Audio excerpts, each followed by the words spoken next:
mis cantos favoritos porque cuando mi familia se vino a Estados Unidos, yo me pude identificar mucho con este canto. Recuerdo que un año nos movimos de casa 7 veces y como que nos dio un espíritu nos sentíamos peregrinos y espero que les guste. Después de la primera estrofa que está grabada y que la vamos a escuchar, los invito a que continuemos el resto del canto, todos participando. ¿Muy bien? Bien, antes de empezar con la oración, quiero presentarme. Mi nombre es Santiago Robles, trabajo como coordinador para la catequesis en la diócesis y tengo, como es un tema muy importante, yo sabía que no lo podía cubrir solo, así que me mandé llamar refuerzos y nadie más quiso. Y nadie más, no. Y Ana Martínez y Marta Alejandre, que trabajan para Caridades Católicas, aceptaron la invitación de copresentar conmigo. Voy a dejar que después, cuando le toque a cada una de ellas, pues que hable un poquito más sobre el trabajo que ellas hacen. El tema que nos tocó a nosotros es abogando por la justicia, acción legislativa. No estoy muy seguro por qué me pidieron a mí hacer copresentar este tema, porque, pues no sé, va a ser un misterio, pero tengo algunas experiencias que espero les puedan ser de ayuda. Yo voy a cubrir un poquito más el aspecto teológico, bíblico, y ellas van a hablar un poco más sobre the nuts and bolts of it. Las tuercas y tornillos. Las tuercas y tornillos. ¿Cómo se puede concretizar esta acción legislativa? Muy bien, pues vamos a empezar con la oración. Saquen sus hojas. Algunos asientos tienen todavía una copia. Yo sé que no a todos les llegó, pero pueden, si hay alguna copia extra a un lado de usted, levántenla o compartan. Muy bien. ¿Alguien de atrás necesita copia de eso? Levanten la mano. La hoja que tiene dos que está engrapada. Aquí hay una extra, ¿la pueden pasar para atrás? Creo que hay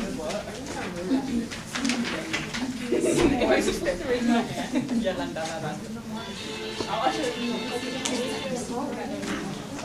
¿Listos?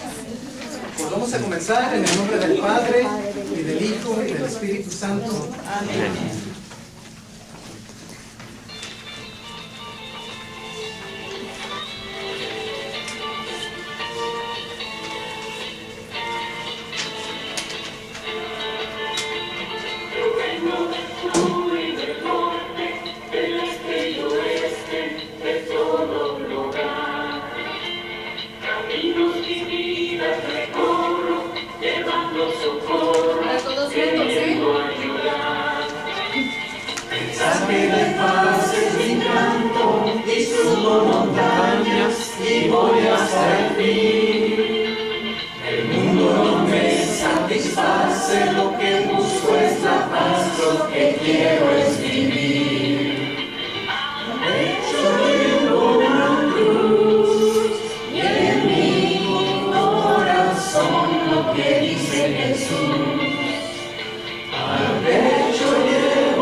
Sorry, someone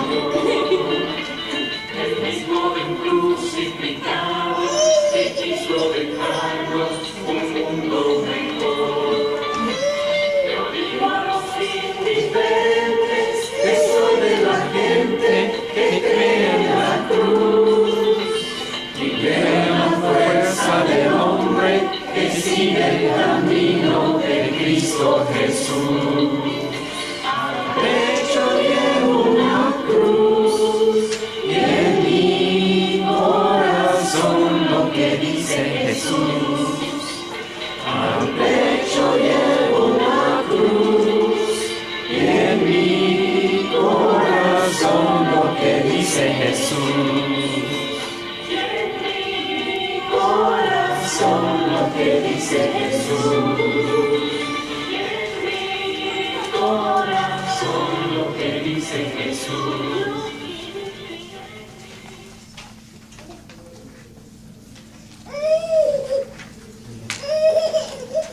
En el nombre del Padre, del Hijo, del Espíritu Santo.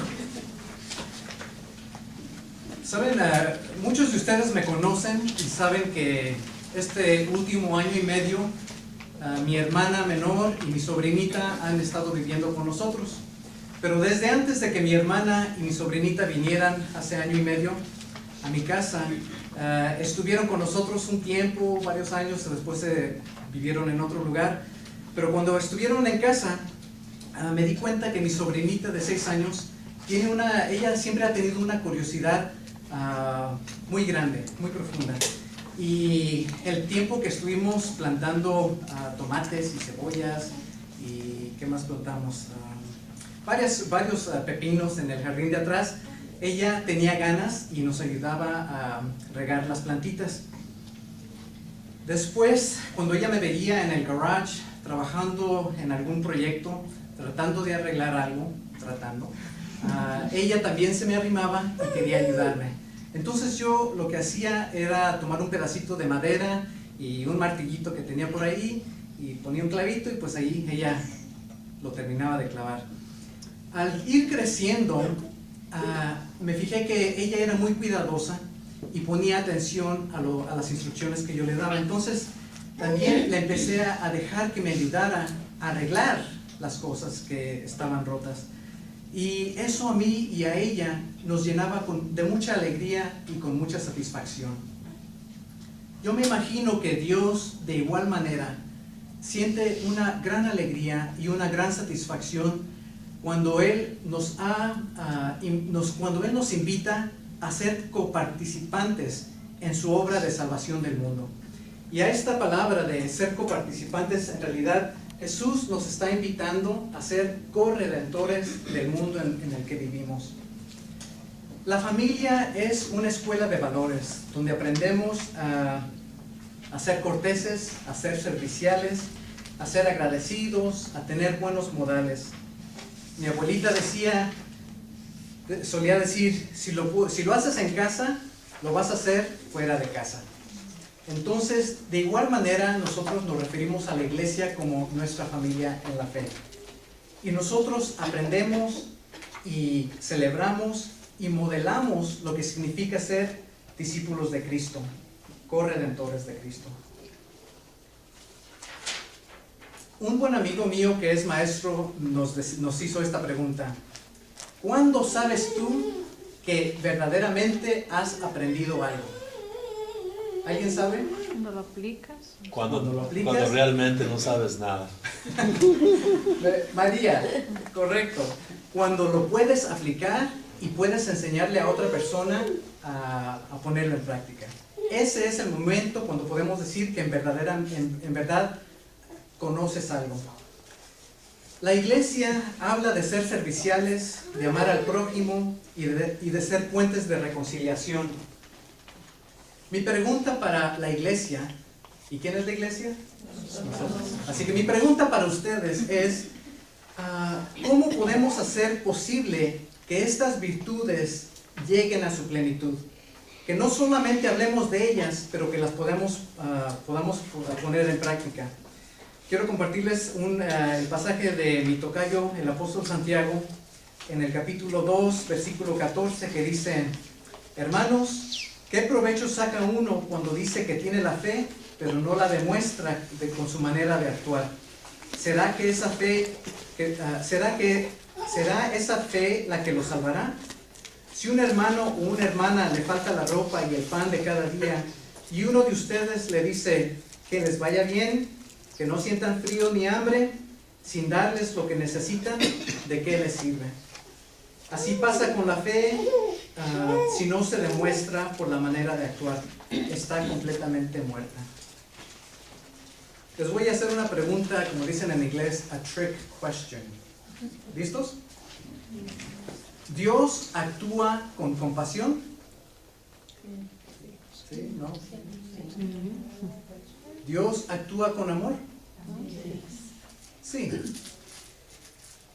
Trick question. El truco aquí es de que Dios no actúa. Dios, la Biblia nos dice, es amor. Dios es compasión.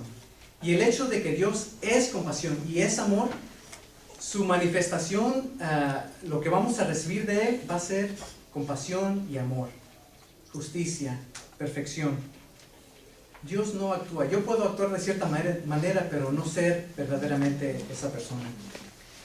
Ya que el enfoque de este taller tiene que ver con la justicia social y la acción legislativa, quiero mencionar una parroquia que está aquí en Boise. Yo sé que hay muchas parroquias que se han destacado en el área de justicia social, pero esta es una parroquia vecina y pues he convivido un poquito más con ellos en esta área.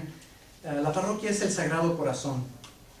Esta parroquia tiene muchos programas y ministerios que responden a las necesidades espirituales y materiales de los miembros de la comunidad parroquial y también de miembros que viven en esa área.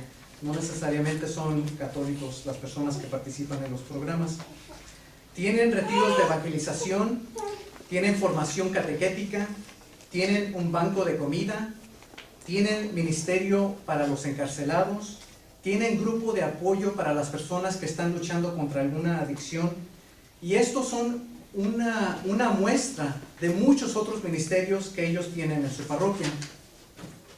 Uno de los elementos claves en el éxito de esta parroquia es que 2 o 3 veces al año ofrecen un taller que se titula en inglés Called and Gifted, llamados y dotados. Este taller, no sé, ¿quién conoce este taller o lo ha tomado? 1, 2, 3, 4, 5, 6, muy bien. Este taller es de 1 día y medio, donde los participantes llenan un cuestionario. Y basado en los resultados de ese cuestionario, los participantes tienen una idea más clara de cuáles son los dones que Dios les ha dado en su vida.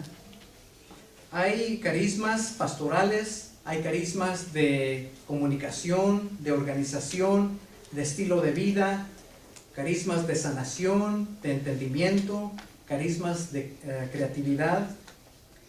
Y esto ha sido el fundamento que le ha permitido a esta comunidad ser efectiva y tener tantos ministerios. ¿Ustedes conocen alguna parroquia donde un grupito de personas parece que hace todo? No sé si les suena familiar, pero yo conozco varias comunidades así. Cuando esto sucede, cuando una parroquia tiene un grupito de personas que trata de hacerlo todo, por buenas intenciones que tengan, es tarde o temprano esto es lo que sucede. Van a tener agentes pastorales frustrados, cansados y desalentados. Y van a tener programas y ministerios que no logran alcanzar su potencial. No se puede servir en todo y ser efectivo. Podrías tener las mejores intenciones al apuntarte para ayudar como catequista de los niños del 3er grado, pero si tú no tienes el don de enseñar y te caen mal los niños, lo único que vas a causar es daño. La justicia social de la que estamos hablando tiene muchas dimensiones. Tal vez tú no tengas la facilidad para hablar con un legislativo político, con un representante, pero tal vez tú sí tienes el don de poder organizar grupos o alguna demostración o animar a los feligreses de tu comunidad a que escriban cartas a favor o en contra de alguna legislación. Creo que el padre Camacho mencionó que hay formas directas e indirectas de ayudar a alguien. Y él mencionó la parábola del buen samaritano. Podemos ver cómo el buen samaritano prestó su servicio de manera directa a la persona que estaba herida, limpiándole las llagas, las heridas que tenía, vendándolo. El padre me mencionó que otra manera de ayudar a que esto no volviera a suceder sería de hablar con el que estaba encargado de esa región para que pusiera soldados o que hubiera luces en ese camino, y de esa manera también evitar que en el futuro hubiera más riesgo de que algún crimen fuera a ser cometido. Quisiera mostrarles un pedacito de una película de la vida de Gandhi. Si no han visto la película de Gandhi, yo se las recomiendo mucho. Es muy fuerte, creo que los va a inspirar. Y antes de ponerla, quisiera nada más decirles que tal vez tú no tengas el valor de estar en la primera fila cuando hay una protesta o una demostración, porque sabemos que las personas que están marchando se exponen a críticas y a veces inclusive a violencia física. Y que los encarcelen. Que los encarcelen, sí. Pero tú podrías apoyar ese movimiento de alguna otra manera. Y les quiero mostrar este pedacito. Santiago, ¿Sí? ahorita me dieron una nota y dice que hay un carro afuera con sus luces de emergencia y tiene, si es de ustedes, la placa es de Twin Falls 2T K7337. K7337. Su carro clama por auxilio. Ok, Se va a gracias. quedar sin Si batería. alguien... Mejor que diga qué color o qué carro, si mucho no sabemos. Dice Sandstone Toyota Camry. Ok. Muy bien, ¿podrían apagar la luz de atrás?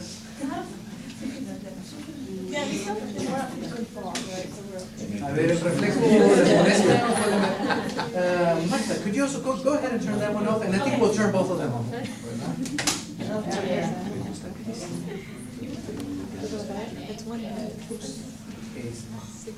Oh, no. A ver, ¿le puedes?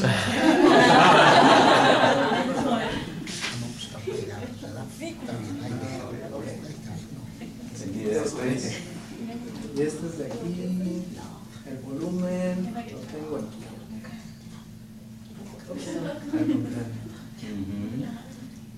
Ok, la escena que aquí, ustedes saben que Gandhi quería protestar, pero de una manera no violenta, no pasiva, porque lo que estaban haciendo era una acción, pero era una acción no violenta. Y aquí vamos a ver cómo un grupo que estaba apoyando pues la liberación del país de India, del control que tenía el imperio de Inglaterra, una de las maneras era de boicot, ¿cómo se dice? Boicotear las fábricas de sal. Entonces aquí tenemos un grupo de personas que van a estar aquí, entrar a una fábrica de sal, y pues aquí tienen un grupo de soldados que no los quieren dejar pasar. Vamos a ver qué pasa. Tal vez no.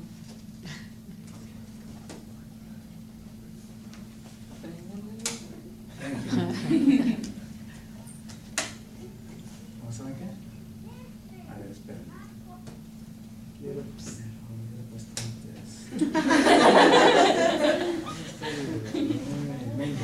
Simon says. Language.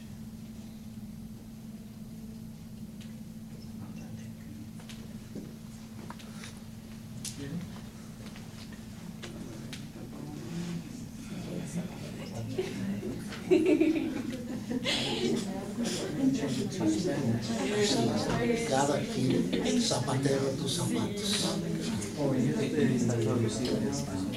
Quizás a tus zapatos. I would have. But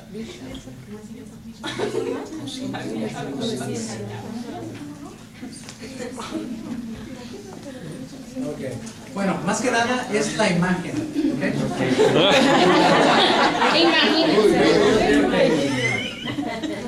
¿Okay? Ahí es Spanish. Eso El es. espíritu. Ahora, ¿cómo se sale? Excelente. Ah, Excelente. my goodness. Excelente, Ya están las luces.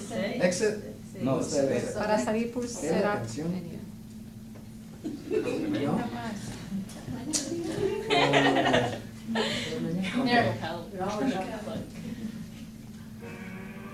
No, pero creo que le cambié.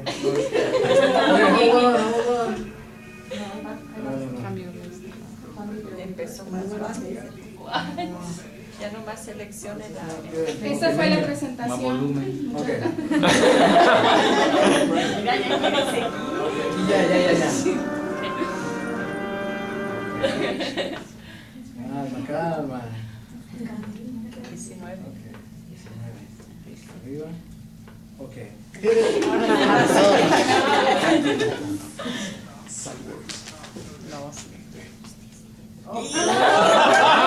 Okay, sorry.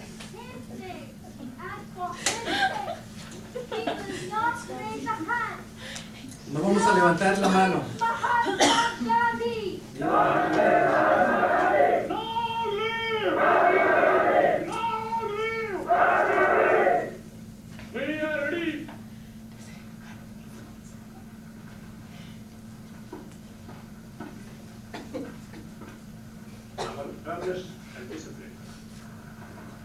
Que sean firmes y disciplina. Él es un americano que está en India reportando lo que está pasando.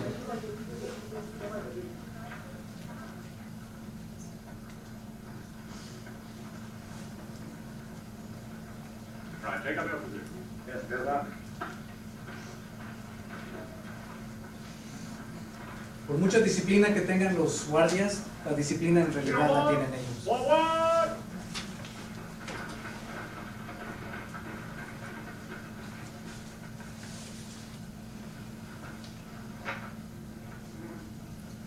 Last night at midnight, they took Gandhiji from us. They expect us to lose heart. Ayer a medianoche se llevaron a Gandhi We will do neither. y esperan que nos desanimemos y que peleemos. Y no vamos a hacer ninguna de esas dos cosas.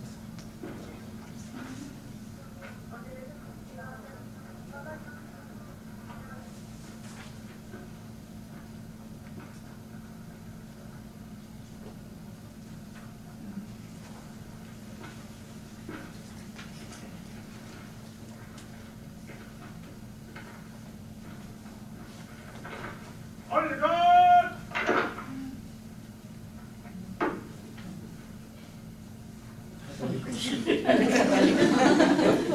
Al menos.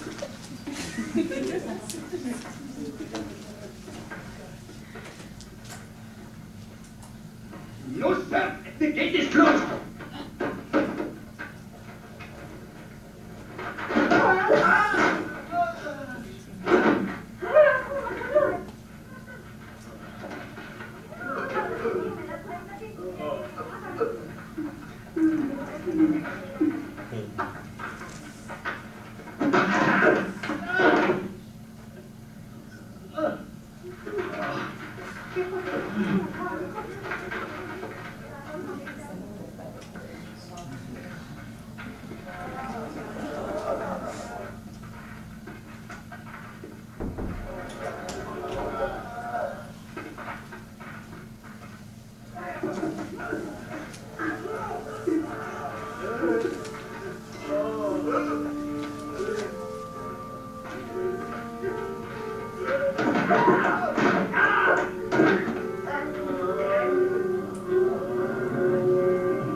They walked, both Hindus and Muslims alike, with heads held high, without any hope of escape from injuries or death. It went on and on into the night, Stop. Women carried the wounded and broken bodies from the road until they dropped from exhaustion. Stop. But still, it went on and on. Stop. Whatever moral ascendancy the West held was lost here today.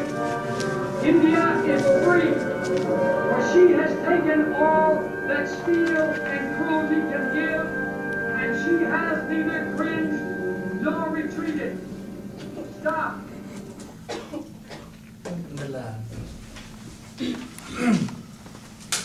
Entonces aquí, lo último que dijo él, que hindús y musulmanes caminaron juntos sin bajar la cabeza y sus, sigue. Okay. Y también mencionó que la credibilidad que tenía el imperio, el oeste, el imperio británico y las otras naciones que lo estuvieran apoyando, ya había cesado de existir. Y ese día los habitantes de India habían sido libres. ¿Por qué? Porque se mantuvieron firmes y los golpes y la violencia no pudo contra ellos. El cristianismo, nuestra fe católica, nuestra fe en Cristo, ha llegado a nuestras vidas, no, como creo que el padre Camacho también mencionó esto, no ha sido un proceso bonito. Nosotros recibimos nuestra fe, y la fe ha perdurado a lo largo de los siglos gracias al testimonio de los mártires, hombres, mujeres, niños que estuvieron dispuestos a morir por la fe, personas que encarnaron el misterio pascual en sus propias vidas, que vivieron la vida, la pasión, la muerte y también la resurrección de Cristo. En algunas partes del mundo los cristianos son perseguidos. En Estados Unidos no nos amenazan en realidad a muerte por celebrar nuestra fe. Y sin embargo, muchas veces ni siquiera nos molestamos unos 15 minutos para escribir algún correo electrónico o alguna carta a los legislativos, a los representantes en la política, para que traten de cambiar alguna ley injusta. El padre Camacho mencionó el pasaje de cuando Dios está hablando con Moisés, cuando se encuentra Moisés en el desierto con la zarza que arde, y escuchamos cómo Dios le dice a Moisés: he visto la humillación de mi pueblo en Egipto, he escuchado sus gritos, he visto y escuchado cuando los maltratan los mayordomos, yo conozco sus sufrimientos. ¿Qué contraste es ese cuando Yahvé le pregunta a Caín: Caín, ¿dónde está tu hermano? ¿Y saben lo que responde Caín? No lo sé. ¿Soy acaso el guardián de mi hermano? Por una parte tenemos a un Dios que nos conoce íntimamente los sufrimientos y las alegrías, y del otro lado tenemos a Caín con su hermano, y Caín niega que tiene aún una conexión con su hermano y no quiere hacerse responsable de la situación de su hermano Abel. El tomar parte de la justicia social y la acción legislativa conlleva muchos riesgos. La palabra que tenemos en el título de esta sesión, abogando, tiene muchos significados. Hay otros sinónimos. Abogar significa defender, hablar a favor, interceder, apoyar, respaldar, auxiliar. Ahorita voy a usar la primera, de defender. Cuando tú defiendes a alguien, tú te estás poniendo en medio del agresor y de la víctima. El enemigo de la víctima va a ser tu enemigo. Entonces tenemos que estar conscientes de que se requiere mucha valentía para poder abogar a favor de otras personas. El mes pasado la iglesia celebró la beatificación del arzobispo Oscar Romero de El San Salvador. Yo quisiera compartir con ustedes el mensaje que el Monseñor Romero mencionó en una de sus homilías. Fue la homilía que él declaró el día anterior de ser asesinado. Y lo tengo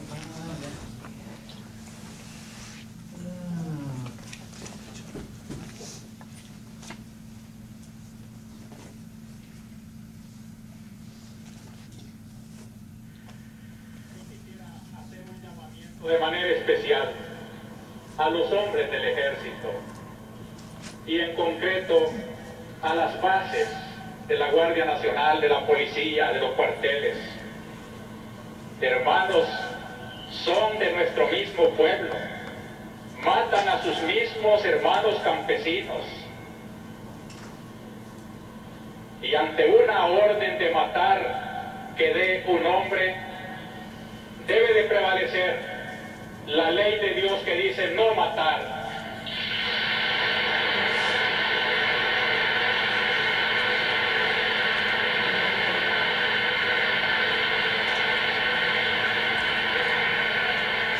Ningún soldado está obligado a obedecer una orden contra la ley de Dios.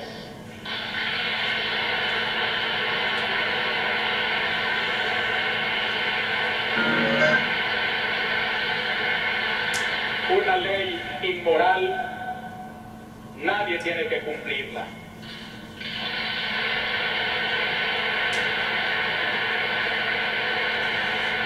Ya es tiempo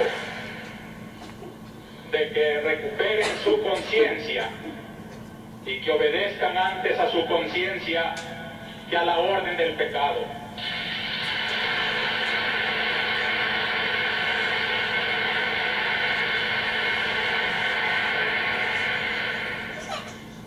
La Iglesia, defensora de los derechos de Dios, de la ley de Dios, de la dignidad humana, de la persona, no puede quedarse callada ante tanta abominación. Queremos que el gobierno tome en serio que de nada sirven las reformas si van teñidas con tanta sangre.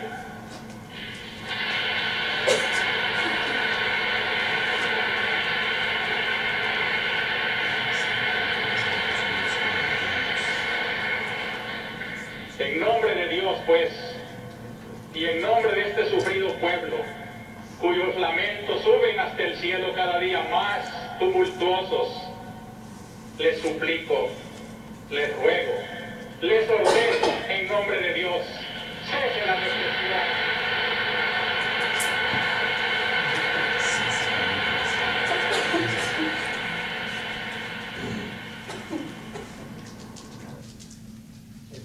Trabaja cuando quieren, nada más.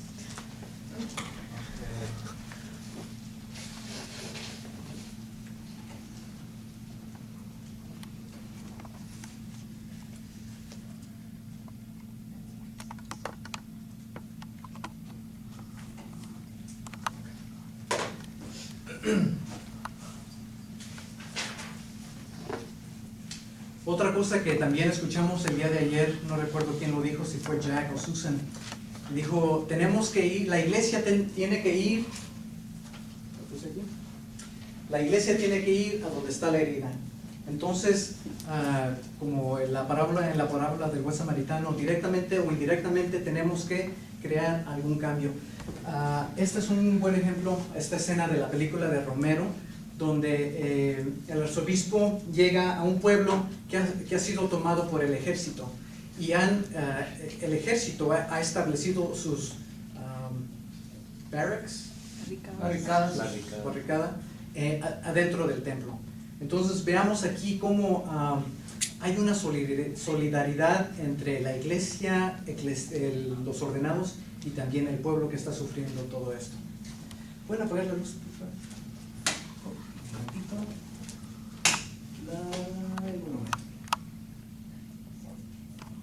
También es una de mis películas favoritas.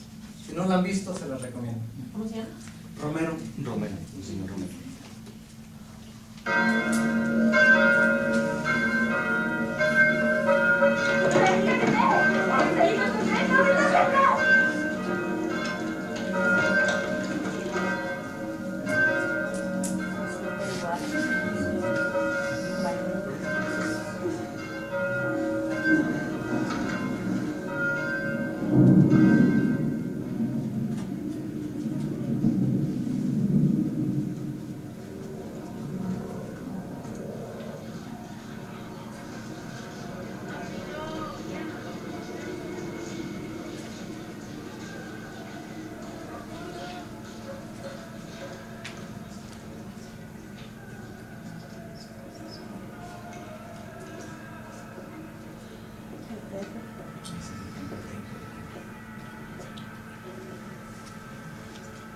Hemos venido para llevarnos el Santo Sacramento mientras el pueblo siga ocupado. Esto es un cuartel. Es una iglesia. ¿Qué hace usted aquí? Estoy aquí para llevarme la Eucaristía.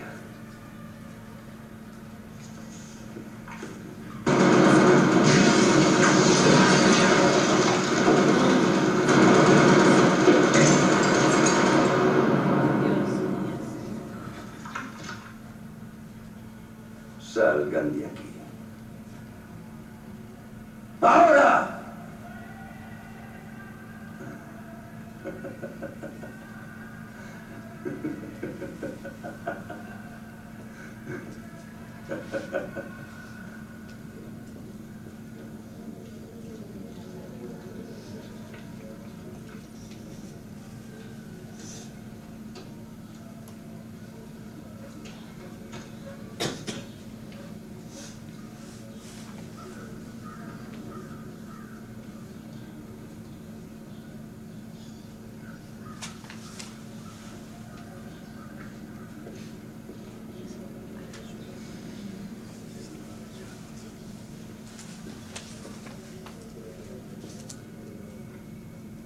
Venga, vamos, tú juegas. ¡Eh!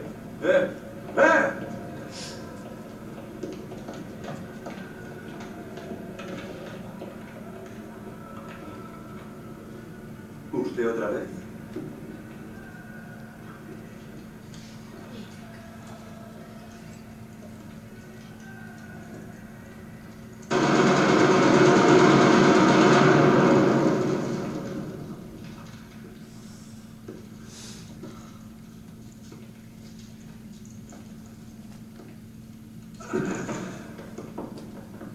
¡Dese la vuelta! ¡Rápido, dese la vuelta!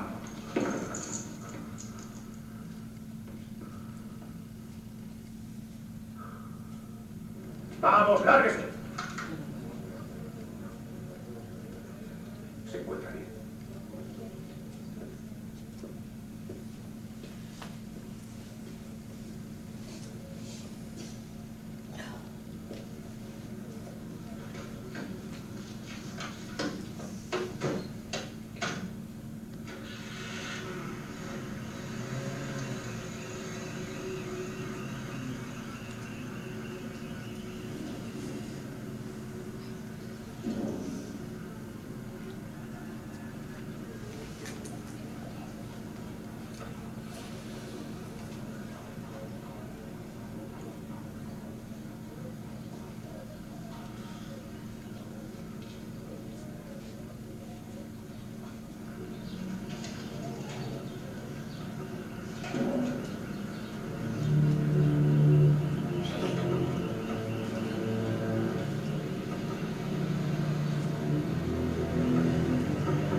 Hoy estamos aquí para volver a tomar posesión de este edificio de la Iglesia y para fortalecer a todos aquellos a los que los enemigos de la Iglesia han pisoteado.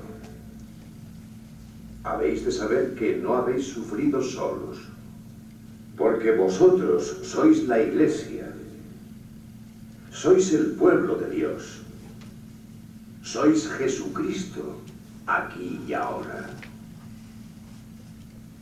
Él está crucificado en vosotros. A Él le crucifican del mismo modo que le crucificaron hace 2000 años sobre la colina de Jerusalén. Y quiero que sepáis que vuestro dolor y vuestro sufrimiento, como el suyo, contribuirá a la liberación y la redención del Salvador.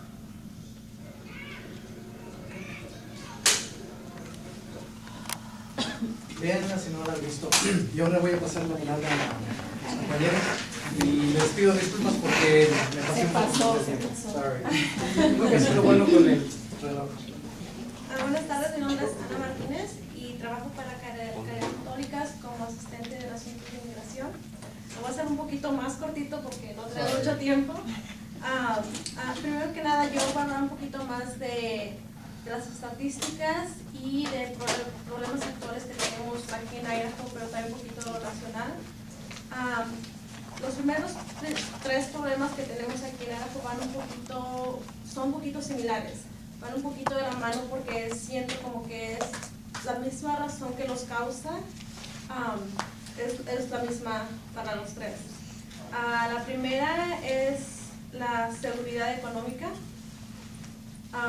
En Idaho hay el 16% de las personas que están viviendo en la pobreza y esto es a causa de que no hay salarios muy altos, todos los salarios son mínimos, la vivienda está muy alta, entonces la mayoría de las personas recurren al gobierno para asistencia financiera para poder alimentar a los niños, para poder pagar sus biles.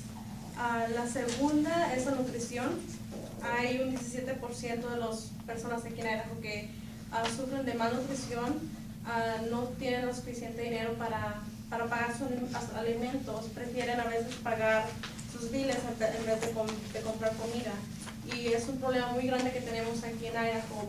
Por los últimos años en la legislación han estado trabajando en esto para poder subir ya sea el salario o encontrar un programa de cómo solucionar ese problema. El tercero sería el programa de asistencia médica. Por los últimos años también en la legislación han estado trabajando en cómo rediseñar un programa de asistencia médica, ya que hay por lo menos 78,000 personas en Idaho que o ganan muy poquito dinero y no califican para asistencia médica o se pasan de lo que pueden ganar y ya tampoco califican. Entonces, cuando las personas van al doctor y no tienen asistencia médica, llegan al momento que no pueden pagar sus biles y pueden tener muchos problemas con el gobierno por estas causas. Este problema le está causando al Estado, le está costando muchísimo dinero, creo que son como 173 millones de dólares al año por no tener un programa que pueda asistir a esas personas. Hay una solución en la que han estado trabajando por los últimos años en la legislatura que se llama, la solución es cerrar la brecha.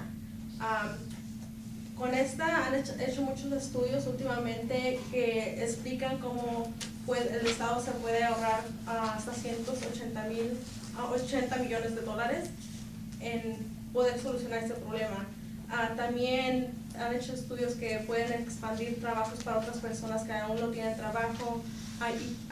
En ese estudio encontraron que se podrían salvar hasta 200 vidas por año, porque muchas personas tienen enfermedades como cáncer o diabetes o una enfermedad que sea muy costosa y que tenga que salir del estado o que tenga que recurrir a unos tratamientos muy costosos que muchas personas no tienen dinero y a veces les piden muchísimos, como $50,000 para poder empezar el tratamiento y la gente no tiene ese dinero para poder hacer el tratamiento. Entonces, a veces las personas prefieren no hacer el tratamiento en vez de tener que pagar ese dinero.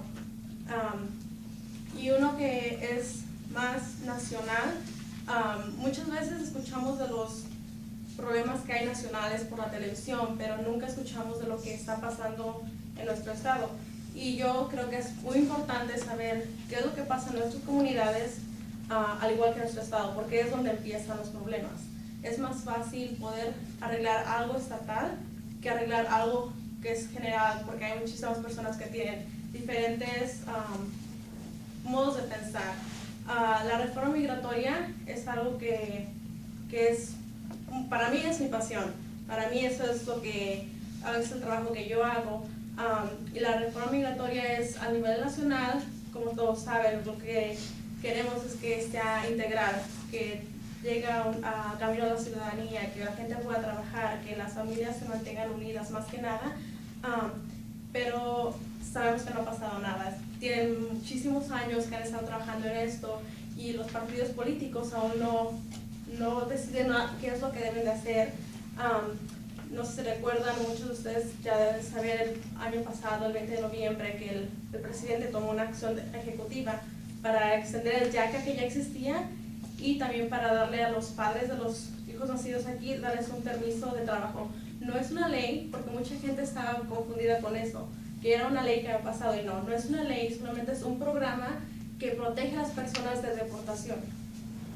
Pero ahora en marzo de este año, cuando la gente iba a poder empezar a aplicar para sus permisos, los del DACA extendido, hubo un juez en Texas que puso un paro a ese programa. No se fue que se deshizo el programa, sino que solamente lo paró. Junto con muchos estados, incluyendo Idaho. Idaho es uno de los estados que también aportó para esta demanda al presidente, pero algo que hace poquito me enteré es que no es el estado completo, solamente es el abogado del estado y el gobernador. Entonces el estado completo no está incluido, solamente es el gobernador de Idaho y el abogado de Idaho, son los que están demandando al presidente. Ahora en abril pasado se reunieron los de la corte del quinto circuito.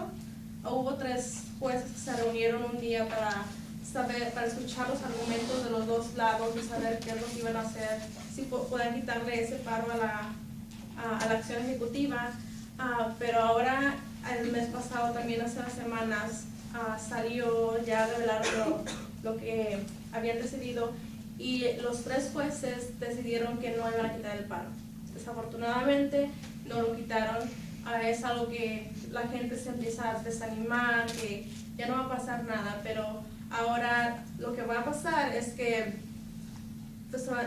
son más de 3 jueces los que estarán en esta corte. Entonces ahora el siguiente paso es de que todos los jueces de la corte se reúnan para escuchar por 1 hora a cada lado los argumentos. Es algo que no sabemos cuándo va a pasar, puede tomar meses, semanas.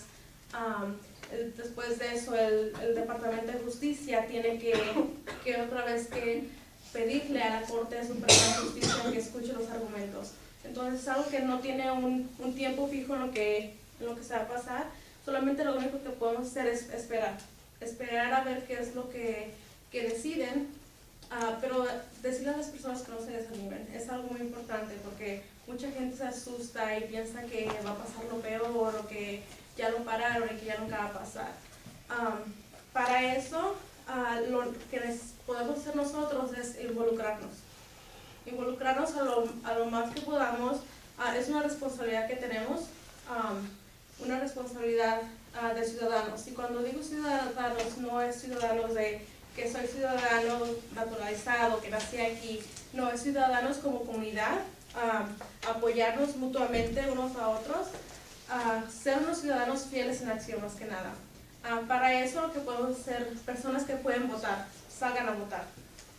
El voto es muy importante, aunque la gente dice, no, es que mi voto no cuenta. Sí cuenta. Voto por voto se acumula y puede haber un cambio. Si queremos ver un cambio, tenemos que participar, tenemos que hacer algo. También, como ya había dicho Santiago, acudir a los legisladores es muy importante, especialmente estatal. Es más importante involucrarse con sus legisladores. Cada año tienen su sesión en enero.